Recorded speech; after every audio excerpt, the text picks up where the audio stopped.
ಅಸ್ಸಲಾಮು ಅಲೈಕುಮ್ ರಹಮತುಲ್ಲಾಹಿ ಬರ್ಕಾತು. Ilkal Muslim ಬಾಂಧವರಿಗೆ ತಿಳಿಸೋದೇನೆಂದರೆ, ನಮ್ಮ ಇಲ್ಕಲ್ ನಗರದ ಅಂಜುಮನ್ ಇಸ್ಲಾಂ ಸಂಸ್ಥೆ ಇದರ ಆಡಳಿತ ಕಮಿಟಿ ಬಗ್ಗೆ ಒಂದಷ್ಟು ಗೊಂದಲ ಆಗಿದೆ.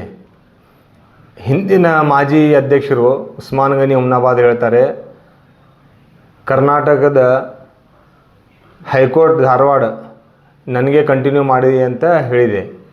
ಆದರೆ ಯಾವುದೇ ಅವರು ಆದೇಶ ಪತ್ರ ತೋರಿಸ್ತಾ ಇಲ್ಲ. ಹೀಗಾಗಿ ನಾವು ಅವರಿಗೆ ಕೇಳೋದೇನೆಂದರೆ, ನಿಮ್ಗೆ ಧಾರವಾಡ ಹೈಕೋರ್ಟ್ ಕಂಟಿನ್ಯೂ ಮಾಡಂತ ಹೇಳಿದರೆ ನೀವೊಂದು ಪ್ರೆಸ್ ಮೀಟ್ ಮುಖಾಂತರ ಆ ಆದೇಶವನ್ನು ಬಹಿರಂಗಪಡಿಸ್ರಿ. ಇಲ್ದಿಲ್ದರೆ ನಾನೇ ಅಧ್ಯಕ್ಷ, ನಾನಾ ಧ್ವಜಾರೋಹಣ ಮಾಡ್ತೀನಿ ಅಂತ ನೀವು ಹೇಳೋದು ಇದು ತಪ್ಪು. ನಾವು ನಿಮಗೆ ಧ್ವಜಾರೋಹಣ ಮಾಡೋಕ್ಕೆ ಕೊಡೋದಿಲ್ಲ. 26 ಜನವರಿಗೆ ಏನು ಧ್ವಜಾರೋಹಣ ಕಾರ್ಯಕ್ರಮ ಇದೆ, ನಾವು ನಿಮ್ಗೆ ಅಂಜುಮನ್ ಬರೋಕ್ಕೆ ಕೊಡೋದಿಲ್ಲ. ಯಾಕಂದರೆ ಅಲ್ಲೇ ಇವಾಗ ಯಾವುದೇ ಕಮಿಟಿ ಇಲ್ಲ. ಹಾಗೂ ಅಲ್ಲೇ ಈಗ ವಕ್ಫ್ ಬೋರ್ಡ್ ಕರ್ನಾಟಕ ಏನು ತಹಸೀಲ್ದಾರ್ ಸಾಹೇಬರಿಗೆ ಅಲ್ಲಿ ಆಡಳಿತ ಅಧಿಕಾರಿಯಾಗಿ ನೇಮಕ ಮಾಡಿದ್ರು, ಅವ್ರ ಮೇಲೆ ನೀವು ಸ್ಟೇ ತಂದಿರಿ. ಆದರೆ ಅವ್ರ ಮೇಲೆ ಸ್ಟೇ ಇದ್ದರೂ ನಿಮಗೆ ಕಂಟಿನ್ಯೂ ಮಾಡ್ರಿ ಅಂತ ಎಲ್ಲಿ ಏನೈತಿ ಆದೇಶ ಇಲ್ಲ. ಬೋರ್ಡ್ ಆದೇಶನೂ ಇಲ್ಲ, ಕೋರ್ಟ್ ಆದೇಶನೂ ಇಲ್ಲ. ನಿಮ್ಮ ಕಡೆ ಇದ್ದರೆ ನೀವೇನೈತ್ರಿ ಬಹಿರಂಗಪಡಿಸ್ರಿ. ನಾವು ಆವಾಗ ನಿಮ್ಗೆ ಒಪ್ತೀವಿ ನೀವು ಇದ್ರಿ ಅಂತ. ಆಮೇಲೆ ನೀವು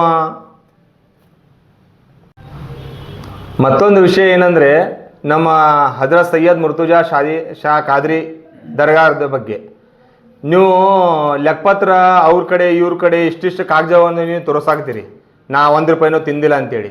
ನಿಮಗೆ ಲೆಕ್ಕಪತ್ರ ಕೇಳಿದ್ದವ್ರು ಯಾರು? ನಾವು. ಲೆಕ್ಕಪತ್ರ ಕೇಳಿದ್ದವ್ರಿಗೆ ನೀವು ಏನೈತಿ ಲೆಕ್ಕ ತೋರಿಸ್ಬೇಕು. ಇವರು ಅವ್ರಿಗೆ ನೀವು ಅಲ್ಲಿ ಇಲ್ಲಿ ಕುಂತು ತೋರಿಸಿದ್ರ ಅದು ಯಾಕೆ ಅವ್ರು ಯಾರು ಒಪ್ತಾರ? ನೀವು ಅಲ್ಲಿ 1 ರೂಪಾಯಿನೂ ತಿಂದಿಲ್ಲ ಅಂತ ಏನು ಹೇಳ್ತಾ ಇದ್ದೀರಿ, ನೀವು ನಮಗೆ ಕರೀರಿ. ಇಡೀ ಸಮಾಜಕ್ಕೆ ನೀವು ಏನೈತ್ರಿ ಕರೀರಿ. ನೀವು ಎಲ್ಲಿ ಕರೀತೀರಿ ಕರಿ, ನಾವು ಬರಾಕ ರೆಡಿ ಇದ್ದೀವಿ. ನಾವು ದಾಖಲಾತಿ ತೊಗೊಂಡು ಬರ್ತೀವಿ, ದಾಖಲಾ ಸಮೇತ ಬರ್ತೀವಿ. ನೀವು ದಾಖಲಾತಿ ತೊಗೊಂಡು ಬರ್ರಿ. ನೀವು ಎಷ್ಟೆಷ್ಟು ತಿಂದಿರಿ ಅಂತ ನಾವು ದಾಖಲಾ ಸಮೇತ ಏನೈತಿ ನಾವು ಬಹಿರಂಗಪಡಿಸ್ತೀವಿ. ನೀವು ಏನೇನು ಡೆವಲಪ್ಮೆಂಟ್ ಮಾಡಿರಿ ಅಂತ ನೀವು ತೋರಿಸ್ರಿ. ಯಾವ್ಯಾವ ಇಸ್ವಿ ಒಳಗೆ ಎಷ್ಟೆಷ್ಟು ಹಣ ಏನೈತ್ರಿ ವಕ್ಫ್ ಬೋರ್ಡಿಂತ್ರ ಮೈನಾರಿಟಿಂತ್ರ ಸ್ಯಾಂಕ್ಷನ್ ಆಗ್ಯಾವ ನಾವು ತೋರಿಸ್ತೀವಿ. ನೀವು ತಿಂದಿಲ್ಲ ಅಂತ ನೀವು ಬಹಿರಂಗಪಡಿಸ್ಬೇಕು. ನೀವು ತಿಂದಿಲ್ಲ ಅಂದ್ರೆ ನೀವು ಬಹಿರಂಗಪಡಿಸಾಕ ರೆಡಿ ಆಗ್ತೀರಿ. ನೀವು ಇವತ್ತಿನ ಜನ ಅಂತ ಎಷ್ಟು 3 ವರ್ಷ ಆತಿದ್ದು ನಾವು ಕೇಳಾಕ್ತೀವಿ ಲೆಕ್ಕಪತ್ರ. ನೀವು ಒಂದು ದಿವಸ ಏನಂತ್ರಿ ನಮ್ಮ ಜೊತೆ ಮಾತಾಡೋಕೆ ತಯಾರಿಲ್ಲ. ನೀವು ಅವ್ರ ಮುಂದೆ ಇವ್ರ ಮುಂದೆ ಹೇಳ್ತೀರಿ. ನೀವು ಕರೆಸ್ರಿ, ಒಂದು ಡೇಟ್ ಫಿಕ್ಸ್ ಮಾಡ್ರಿ, ಒಂದು ಜಾಗ ಫಿಕ್ಸ್ ಮಾಡ್ರಿ, ನಾವೆಲ್ಲರೂ ಬರಾಕ ರೆಡಿ ಇದ್ದೀವಿ.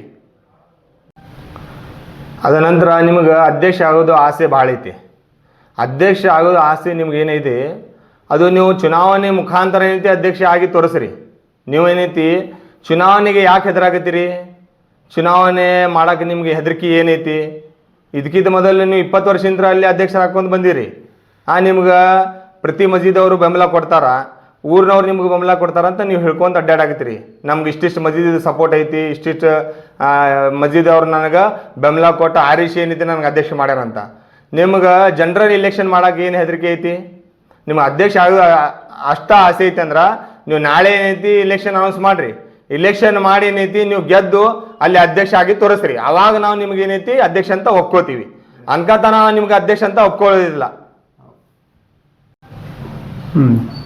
ನಮ್ಮ ಸಮಾಜದವರಿಗೆ ತಿಳಿಸಿದೇನೆಂದರೆ, ಈಗೆಲ್ಲರಿಗೂ ತಿಳಿದಿದೆ, ಅಂಜುಮನ್ ನಾವು ಅಡ್ಮಿನಿಸ್ಟ್ರೇಟರ್ ಅಪಾಯಿಂಟ್ ಮಾಡಿದ್ವಿ ಹುಣಗುನ್ ತಹಸೀಲ್ದಾರ್ ಹಿರೇಮಠ್ ಸರಿಗೆ. ಅದಾದ ನಂತರ ಹಳೆಯ ಕಮಿಟಿಯವರು ಹೋಗಿ ಅವರ ಮೇಲೆ ಒಂದು ಆದೇಶ ತೆಗೆದುಕೊಂಡು ಬಂದಿದ್ದಾರೆ. ಈಗ ಅಂಜುಮನ್ಗೆ ತಹಸೀಲ್ದಾರೂ ಇಲ್ಲ, ಹಳೆ ಕಮಿಟಿನೂ ಇಲ್ಲ, ಹಾಗೂ ವಕಫ್ ಅಧಿಕಾರಿನೂ ಇದರಲ್ಲಿ ಇಲ್ಲ.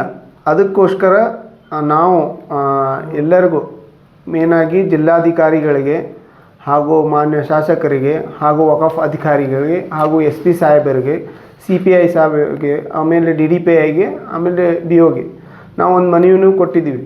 ಏನಂಥೇಳಿ, ಹಳೆಯ ಮಂಡಳಿಯವರು ಏನಿದ್ದಾರೆ ನಾವೇ ಇನ್ನೂ ಅಧ್ಯಕ್ಷ ಇದ್ದಾನೆ ಅಂಥೇಳಿ ನಾನು ಧ್ವಜಾರೋಹಣ ಮಾಡುತ್ತೇನೆ ಅಂಥೇಳಿ ಅದು ಕಬ್ಜಾ ಮಾಡ್ಕೊಂಡಾರೆ. ಅಟಲ್ಜಿ ಅಂಥೇಳಿ ಅಂಜುಮನ್ ಅಟಲ್ಜಿ ಲ್ಯಾಬ್ ಇದೆ, ಅದು ತಮ್ಮ ಕಮಿಟಿಗೆ ಕಬ್ಜಾ ಮಾಡ್ಕೊಂಡಾರೆ. ಇದಕ್ಕಿಂತ ಮುಂಚೆ ನಾನು DDPI ಕಂಪ್ಲೇಂಟ್ ಮಾಡಿದ್ದೆ. ಅದರಲ್ಲಿ ಕುಂತು ಜಾಲತಾಣಗಳಲ್ಲಿ ಹೇಳ್ತಾರೆ ನಾವೇನೈತಿ ಧ್ವಜಾರೋಹಣ ಮಾಡ್ತೀವಿ ಅಂಥೇಳಿ. ನಮ್ಮದು ತಕರಾರು ಇದೆ, ಹಾಗೂ ಇದಕ್ಕೊಂದು ಪರಿಹಾರನೂ ಕೊಡಬೇಕು. ಯಾರು ಶಾಸಕರಾಗಲಿ, ಜಿಲ್ಲಾಧಿಕಾರಿ ಆಗಲಿ, ಯಾರಾದ್ರಾಗಲಿ ಒಂದು ಪರಿಹಾರ ಕೊಡಬೇಕು. ನಮ್ಮದೇನೂ ಇಲ್ಲ. ನಾವು ಪ್ರಾಚಾರ್ಯ ಇದು ಕಾಲೇಜ್ ಪ್ರಿನ್ಸಿಪಾಲರ ಧ್ವಜಾರೋಹಣ ಮಾಡಲಿ ಅಥವಾ ಹೈಸ್ಕೂಲ್ ಹೆಡ್ ಮಾಸ್ಟರ್ ಮಾಡಲಿ, ಇದಕ್ಕೆ ನಮ್ಮ ಅಭ್ಯಂತರ ಇಲ್ಲ. ಅದು ಬಿಟ್ಟು ಹಿಂದಿನ ಮಾಜಿ ಅಧ್ಯಕ್ಷರು ಏನಾದರೂ ಅಲ್ಲಿ ಬಂದು ಧ್ವಜಾರೋಹಣ ಮಾಡಿದ್ರಂದ್ರೆ ಅಲ್ಲೇನಾದ್ರು ಗೊಂದಲ ಸೃಷ್ಟಿ ಆಗ್ಲಾರ್ದಂಗೆ ಈ ಎಲ್ಲ ಅಧಿಕಾರಿಗಳಿಗೂ ನಾವು ಒಂದು ಪತ್ರವನ್ನು ಕೊಟ್ಟಿದ್ದೀವಿ. ಇದ್ರ ಪ್ರಕಾರ ಏನೈತಿ ಒಂದು ಆದೇಶವನ್ನು ಹೊರಡಿಸ್ಬೇಕಂದು ನಂದು ಒಂದು ವಿನಂತಿ. ಇನ್ನೊಂದು ಗೊಂದಲ ಏನೈತಪ್ಪ ಅಂತಂದ್ರೆ ರಿಯಾಜ್ ಭಾಯ್ ಇಷ್ಟು ಅಂತ ಹೇಳಿದ್ರು, ಇನ್ನೊಂದು ಇಲ್ಕಲ್ದಲ್ಲಿ ಇನ್ನೊಂದು ದೊಡ್ಡ ಗೊಂದಲ ಸೃಷ್ಟಿ ಆಗತೈತಿ. ಅಂಜುಮನ್ ಶಾದಿ ಮಹಲ್ ತಹಸೀಲ್ದಾರ್ ಅವರಿದ್ದಾಗ ಅವರೆಲ್ಲರೂ ಅವ್ರ ಅಕೌಂಟಿಗೆ ರೊಕ್ಕ ಕಟ್ಟ್ರಿ ಅಂತ ಕಟ್ಟಿದ್ದಾರೆ. 3-4 ತಿಂಗಳ ಹಿಂದೆ ಲಗ್ನದ ಡೇಟ್ ಫಿಕ್ಸ್ ಮಾಡ್ತಾರೆ. ಅವಾಗ ರೊಕ್ಕ ಜಮಾ ಮಾಡಿ ರಿಸಿಪ್ಟ್ ಕೊಟ್ಟರು ಇವ್ರದ್ದು ದೌರ್ಜನ್ಯದಿಂದ ರೊಕ್ಕ ಅವ್ರು ಲಗ್ನ ಮಾಡೋಕ್ಕೆ ಕೊಡ್ತಾ ಇಲ್ಲ. ನಮ್ಮದು ಮುಗ್ಧ ಜನ ಅವರಿಗೆ ತೊಂದರೆದಲ್ಲಿ ಇಟ್ಟು ಸಮಸ್ಯೆಯನ್ನು ಈಡು ಮಾಡ್ತಿದ್ದಾರೆ. ಅದಕ್ಕೆ ಯಾಕೆ ಕಾರಣಕ್ಕೆ ಮಾಡಕತ್ತಾರ? ನೀವು 20 ವರ್ಷಗಳ ಸೇವೆ ಮಾಡಕತ್ತೀರಿ. ಸೇವೆ ಮಾಡಿದ್ರು ನೀವು ಬಡವ್ರ ಬಗ್ಗೆ ನಮ್ಮ ಸಮಾಜದ ಬಗ್ಗೆ ಚಿಂತನೆ ಇಲ್ಲ ನಿಮ್ಗೆ. ಎದಕ್ಕೆ ಏನು ಮಾಡಿತ್ತು ನಮ್ಮ ಸಮಾಜ? ನಿಮ್ಗೆ 20 ವರ್ಷ ಕಾಲ ನಿಮ್ಗೆ ಅವಕಾಶ ಕೊಟ್ಟಿತ್ತು. ಆವಾಗ ನೀವು ಮಾಡಿಲ್ಲ, ನೀವು ಮನಸ್ಸು ಮಾಡ್ಕೊಂಡು ನೋಡ್ಕೋಬೇಕು. ಈಗ ನಾವು ಹೇಳೋದು ಇಷ್ಟೇ ನಿಮ್ಗೆ, ನಮ್ಮ ಸಮಾಜದಲ್ಲಿ ಯಾರಾದರೂ ಲಗ್ನ ಮಾಡ್ಬೇಕಂದ್ರೆ ಅವರು ಹೆಂಗೆ ಅಡ್ಡಾಡ್ತಾರಪ್ಪ ಅಂತಂದ್ರೆ ಒಂದು ನಮೂನಿ ಹುಚ್ಚರಂಗೆ ಅಡ್ಡಾಡಿಕೇಸಿ ಹಂಗೆ ಸೃಷ್ಟಿ ಮಾಡ್ಯಾರ ನಮ್ಮ ಗೊಂದಲ. ಅದಕ್ಕೆ ತಾವು ವಿಚಾರ ಮಾಡಿರಿ. ನಮ್ಮ ಸಮಾಜ ನಿಮ್ಗೆ ಎಂಥೋ ಸ್ಥಾನಮಾನ ಕೊಟ್ಟಿದೆ, ಎಲ್ಲ ಮಾಡಿದೆ ಈತನ. ದಯವಿಟ್ಟು ಇನ್ಮೇಲೆ ಅಂತಾರೆ ನೀವು ಅವೆಲ್ಲ ಗೊಂದಲ ಬಿಡಬೇಕು. ರಿಯಾಜ್ ಭಾಯ್ ಹೇಳ್ದಂಗೆ ಇದು ಲೆಕ್ಕಪತ್ರ ನಾವು ಕೇಳಾಕತ್ತೀವಿ ನಿಮ್ಗೆ. ಲೆಕ್ಕಪತ್ರ ಕೇಳಿದಾಗ ನೀವು ಬದಲಿಯವ್ರು ತೋರ್ಸಾಕತ್ತೀರಿ. ಅದಕ್ಕೆ ನೀವು ಏನಂತಾರೆ ಸ್ಪಷ್ಟಪಡಿಸ್ಬೇಕು. ಆಮೇಲೆ ನಮ್ಮ ಸಮಾಜದ ಮುಂದೆ ಪ್ರತಿಯೊಬ್ಬ ನಿಮ್ಗೆ ಕ್ವಶನ್ ಮಾಡೋಕೆ ಹಕ್ಕೈತಿ ನಮ್ಗೆ. ಅದಕ್ಕೆ ನಾವು ಕ್ವಶನ್ ಕೇಳತ್ತೀವಿ, ನೀವು ಉತ್ತರ ಪಡಿಸ್ಬೇಕು ಅಂತ ವಿನಂತೀನಿ ಮೇಲೆ.